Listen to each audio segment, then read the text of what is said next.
ನಮಸ್ಕಾರ ವೀಕ್ಷಕರೇ. ಚಳಿಗಾಲದಲ್ಲಿ ಚರ್ಮವು ಬಹಳ ಸೂಕ್ಷ್ಮವಾಗಿರುತ್ತದೆ. ಚಳಿಗಾಲಿಗೆ ಮುಖ ಕೈಕಾಲುಗಳು ಒಡೆದುಕೊಳ್ಳುವುದು ಸರ್ವೇಸಾಮಾನ್ಯವಾಗಿರುತ್ತದೆ. ಆದ್ದರಿಂದ ಇವುಗಳಿಂದ ಹೇಗೆ ದೂರ ಇರಬಹುದು ಹಾಗೂ ಇದಕ್ಕೆ ಪರಿಹಾರಗಳೇನು ತಿಳಿದುಕೊಳ್ಳೋಣ ಬನ್ನಿ. ಚಳಿ ಮಳೆ ಗಾಳಿಗೆ ಮುಖ ಕತ್ತುಗಳ ಚರ್ಮ ಒಡೆದುಕೊಳ್ಳುವ ಸಂಭವ ಹೆಚ್ಚು. ಇದನ್ನು ತಪ್ಪಿಸಲು ಮುಖಕ್ಕೆ ಮಾಯ್ಶ್ಚರೈಸರ್ ಬಳಸಿರಿ. ಇದರಿಂದ ನಿಮ್ಮ ಚರ್ಮ ಮೃದುವಾಗಿ ಕಾಣುತ್ತದೆ. ಚಳಿಗಾಲದಲ್ಲಿ ನೆಗಡಿ ಕೆಮ್ಮುಗಳ ಬಾಧೆ ಹೆಚ್ಚು. ಅದರಲ್ಲೂ ಚಿಕ್ಕ ಮಕ್ಕಳಲ್ಲಿ ಈ ತೊಂದರೆ ಇನ್ನೂ ಹೆಚ್ಚು. ಮಕ್ಕಳಿಗೆ ಸಾಧ್ಯವಿರುವಷ್ಟು ಕಾಯಿಸಿ ಆರಿಸಿದ ನೀರನ್ನೇ ಕೊಡಿ. ಇದರಿಂದ ಇವುಗಳನ್ನು ದೂರವಾಗಿಸಬಹುದು. ಚಳಿಗಾಲ ಬಂತೆಂದರೆ ಎಲ್ಲರೂ ಮೈ ಬೆಚ್ಚಗಿಡಲು ಯತ್ನಿಸುತ್ತಾರೆ.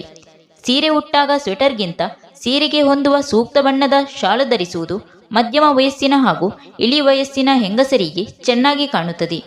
ಚಳಿಗಾಲದಲ್ಲಿ ಬಹಳ ತಿಳಿ ಬಣ್ಣದ ಲಿಪ್ಸ್ಟಿಕ್ ಬಳಸುವುದಕ್ಕಿಂತ ದಟ್ಟ ಬಣ್ಣದ ಲಿಪ್ಸ್ಟಿಕ್ ಬಳಸಿದರೆ ಚೆನ್ನಾಗಿರುತ್ತದೆ. ಮಧ್ಯಮ ಹಾಗೂ ಇಳಿ ವಯಸ್ಸಿನವರು ಒಂದೇ ಬಣ್ಣದ ಪ್ಲೈನ್ ಸ್ವೆಟರ್ ಧರಿಸಿದರೆ ಚೆನ್ನ. ಮಕ್ಕಳು ಹಾಗೂ ಹದಿಹರೆಯದವರಿಗೆ ಕಾಂಬಿನೇಷನಲ್ ಕಲರ್ ಸೂಕ್ತವಾಗಿರುತ್ತದೆ. ಚಳಿಗಾಲದಲ್ಲಿ ಆಹಾರದಲ್ಲಿ ಮೆಣಸನ್ನು ಹೆಚ್ಚಾಗಿ ಬಳಸಿ. ಇದರಿಂದ ಗಂಟಲು ಕಟ್ಟುವುದು, ಗಂಟಲು ಕೆರೆತ, ನೆಗಡಿಗಳನ್ನು ದೂರವಿಡಬಹುದು. ಚಳಿಗಾಲ ಬಂತೆಂದರೆ ಮಾತ್ರವೇ ಎಲ್ಲರಿಗೂ ಸ್ವೆಟರ್ಗಳ ಜ್ಞಾಪಕ ಬರುವುದು. ಸ್ವೆಟರ್ ಕೊಳ್ಳುವಾಗ ಬಣ್ಣದತ್ತ ಸೂಕ್ತ ಗಮನ ಹರಿಸಲು ಮರೆಯದಿರಿ. ತಿಳಿ ಬಣ್ಣಕ್ಕಿಂತ ಗಾಢ ಬಣ್ಣಗಳೇ ಸ್ವೆಟರ್ಗಳಿಗೆ ಸೂಕ್ತ. ಕಪ್ಪು, ಕೆಂಪು, ನೀಲಿ ಮುಂತಾದ ಬಣ್ಣಗಳು ಎಲ್ಲ ಉಡುಪುಗಳಿಗೂ ಬಹುಬೇಗನೆ ಹೊಂದಿಕೊಳ್ಳುತ್ತದೆ. ನಿಮ್ಮ ಮೈಬಣ್ಣಕ್ಕೆ ಹೊಂದುವಂತೆ ಇವುಗಳನ್ನು ಆರಿಸಿ. ಸೀರೆಗೆ ಕಾಲರ್ ಇಲ್ಲದ ಸ್ವೆಟರ್ಗಳೇ ಸರಿ ಹೊಂದುತ್ತದೆ.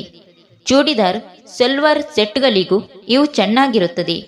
ಮಿಡಿ ಸ್ಕರ್ಟ್ ಮುಂತಾದ ಉಡುಪುಗಳಿಗೆ ಮಾತ್ರ ಕಾಲರ್ ಸ್ವೆಟರ್ ಹೊಂದುತ್ತದೆ. ಚಿಕ್ಕ ಮಕ್ಕಳಿಗೆ ಸ್ವೆಟರ್ ಕೊಳ್ಳುವಾಗ ಅದೇ ರೀತಿಯ ಟೋಪಿ ಹಾಗೂ ಕಾಲು ಚೀಲಗಳನ್ನು ಕೊಳ್ಳಿ. ಇದರಿಂದ ಅವುಗಳ ಅಲಂಕಾರ ಅಚ್ಚುಕಟ್ಟಾಗಿ ಕಾಣುತ್ತದೆ. ಜೊತೆಗೆ ಅವುಗಳ ಮೈ ಬೆಚ್ಚಗಿಡಲು ಸಹಾಯ ಮಾಡುತ್ತದೆ. ಸ್ವೆಟರ್ಗಳ ಉಪಯೋಗವಿಲ್ಲದಿದ್ದಾಗ ಅವುಗಳನ್ನು ಬಿಗಿಯಾದ ಸೂಟ್ಕೇಸ್ಗಳಲ್ಲಿ ಮುಚ್ಚಿಡಿ. ಒಳಗಿಡುವ ಮುನ್ನ ಒಗೆದು ಬೆವರಿನ ವಾಸನೆ ಬರದಂತೆ ಸ್ವಚ್ಛ ಮಾಡಿ. ಇದರಿಂದ ಸ್ವೆಟರ್ಗಳು ಹೆಚ್ಚು ಕಾಲ ಬಾಳಿಕೆ ಬರುತ್ತದೆ.